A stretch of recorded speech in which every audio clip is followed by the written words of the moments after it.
he talked about how part of the problem in Washington is, and this kind of goes with free speech because it stifles the House of Representatives being able to bring things that they want, like individual reps, is things essentially don't get brought to the floor anymore or even to a lot of committees without the House Speaker's permission. And so the House Speaker literally, it's went from like they have always had that, but it's literally went to they are now the king or queen, depending who's in there, of the house, and they determine almost everything.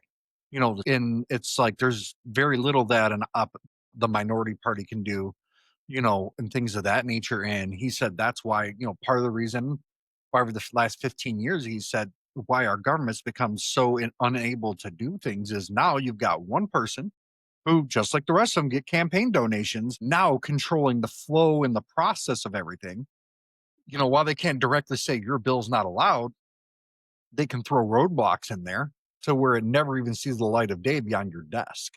Yeah, and I think so there's a couple of things. There are what are known as discharge petitions, and that is one way to try to get around that. But I think this goes back to, the parties becoming so powerful and really that party apparatus. And the speaker and then whoever is in charge of the chairman of or chairwoman of the rules committee, because even if you get your bill introduced, okay, you're going to have to get a rule on how it gets debated, how it gets amended, how it's going to proceed. And so that also will influence. So if you can get it past the speaker, sometimes the speaker will let you get it past the speaker, but then it kind of dies in the rules committee, or they won't pass a rule that would allow you to debate it. And the individual members really don't have a lot of power. And I think that is really true. And, it goes back to, the speaker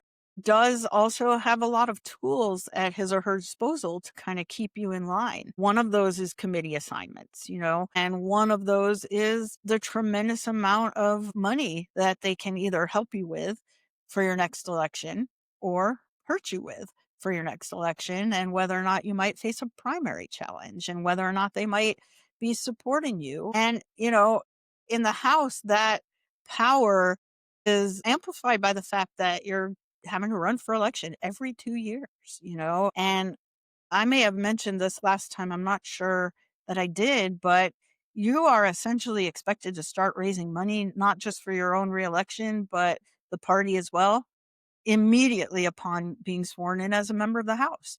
So you don't get a lot of time to be a free thinker when you're already hitting your call sheet of all the people you're trying to raise funds from. And, I will admit that sometimes, when we were lobbying and we were in DC, um, it was simply about the party. Who is this person going to vote for speaker? Because that will control the entire agenda. So I might disagree with 90% of the things you say, but you're going to vote for the Democratic speaker. So we're going to support you. And that 10% might be really important to me, or my client as a lobbyist.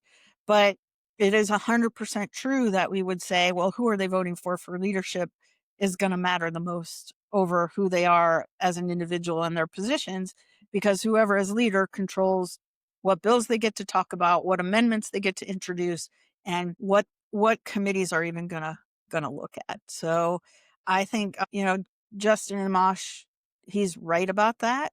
And it gets back to another topic that I raised, I think, at the very end of our conversation is we need new political parties. We have a lot of people here in the middle, who are disaffected from both. 40%, over 40% now. And those are the ones just that they have captured